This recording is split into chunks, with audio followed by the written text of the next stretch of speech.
Ari na, hindi ako ipalis na. Ay, di, sinama namin na rin si Trisha Pot na makalayas naman doon sa amin. Tuwang-tuwa naman lagi pag may yagyagan. Ay, kita mo yan naman hindi mahiluhin, kaya walang problema. Ay, di, dumating kami ng alas 2 sa airport. Ang akin namang flight ay 6:30 pa. Ay, sabi ng ate, aga-agahan daw at kadami laging tao sa immigration. Noong dumating ako sa gate, di ako luminga agad sa taas at hinanap ko agad sina Michael. Abay, syempre, miss ko na agad. Dahan naman din sa Terminal 3. Pagka-check-in mo, pwede ka ulit umakyat. Tapos di makailang minuto, di ako nagbabay ng tunay. Ika naman ni Trisha Happy lamang! Happy lamang! Sabi mo! Happy lamang! Happy lamang! Happy lamang! Happy lamang! Happy lamang! Happy lamang! Ay, payak na rin kisik tumigil. Ay sa tunay, lalong nakakapaiyak yung happy lamang na iyon. Pero sadyang gayon ng buhay, kailangan munang malayo ulit sa isa't isa. Di are ako yung nasa aeroplano na. Si Michael sabi ko, pumunta na kayo na ayan at noong katiki malulungkot lang sa amin. Tapos di are ang ate, nagbabay muna sa akin bago talaga lumipad ng aeroplano. Sadya namang kalaking tulong na rin ate at saka ni Charles sa amin. Lalo't pag kami mga nagsisialis at tamang-tamang sa Terminal 3 din ang aming sakay. Ay di kung wala ang ate, nung Miyerkules pa sana ako nakalipad.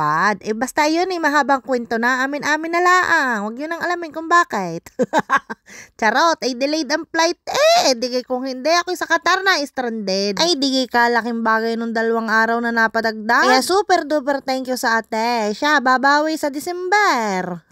Di kahit 3 buwan nga ako nagtagal, sadya namang bitin na bitin sadyang hirap-hirap bigat sa loob, ang mali. Ay kailangan muna magsakripisyo, balang araw naman kami magkakasama rin. Sana nga sa madaling panahon na talaga namang nakakaluka. Kahit namang 11 years na magkalayo, sadya naman nakakalungkot pa rin pag kami nagkakahiwalay. Kaya sa lahat ng LDR na kagaya namin ay saludo ako sa inyo. Dadating din yung tamang panahon na hindi na tayo mahihiwalay sa ating mga mahal sa buhay. Yung mga nagsasabi ang LDR daw ay hindi nagwo-work, sa mga mahinang lilalang laang iyon. Pero sa mga nagmamahal ng tunay, nagwo-work yun. Bahinga kami. Wala namang perpektong relasyon kahit yung magkalapit at kahit magkalayo, kung hindi ka kontento, hindi talaga kayo magwo-work. Basta tiwala at saka respeto sa iyong mahal, sadya kayo magtatagal. Anugat na padrama na ako. Ay di matapos yung 10 oras na biyahe at saka 3 oras na stopover din sa Qatar, di are na ang aking last trip. Pa-Italy na ako. Sadya naman nakakapangnakit ng puwet. Buti na lang ako at ako'y magaling matulog sa biyahe. Di yung 10 oras halos mga 8 oras ako'y tulog. Ang pamilya naman ay may 6 na oras laang. Di ako'y dumating din mga 6:30 ng umaga. Napaaga-aga pa nga naulan. Kawanog ang pagkakalamig. Ay di no makarating pumila na din pagkakahaba din naman nga ng pila. Hindi lang naman sa Pilipinas yung may mga mahahabang pila. Kahit saan naman. Di pagkatapos na regyo, kinuha ko na aking maleta. Gaya ako iihi pa. Makita ko yun na aking maleta di kinuha ko na. Baka makuha pa ng iba di nakuha yung burong mangga ni Camille. Diyan naman kahit nagkasabog-sabog na, sige, lagay nyo na dyan sa malita. Mahirap ang mapaibig. Tapos di ari nakita ko yung may pusa. Meow, meow, meow. Cute. Hay nako, back to reality na talaga ako. Nandidinin na ulit ako. Ay di kakayod na ulit nang para may pambakasyon sa Pilipinas. Ay sana sa susunod kong pa rin kasama ko na nga si Michael. Tapos diari na nga, ayun na ang aking papa. Hello! Diyan naman nakakapanibago ang panahon na yung gamang galing ako sa initan, tapos biglang gana rin ang mga susuotin. Nakapaw, talagang patong-patong yung pa naman pinakaayaw ko. Ay di binuti Italya na naman.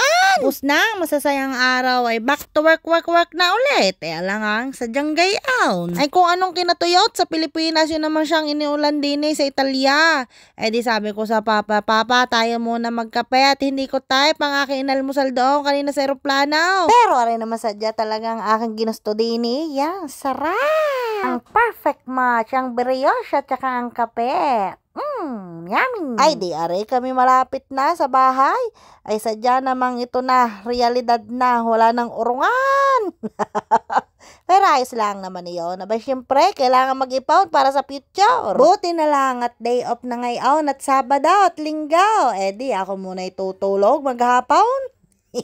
Kung ipagkakaloob naman talaga ni Papa J, balang araw ay makikita din na rin ni Michael.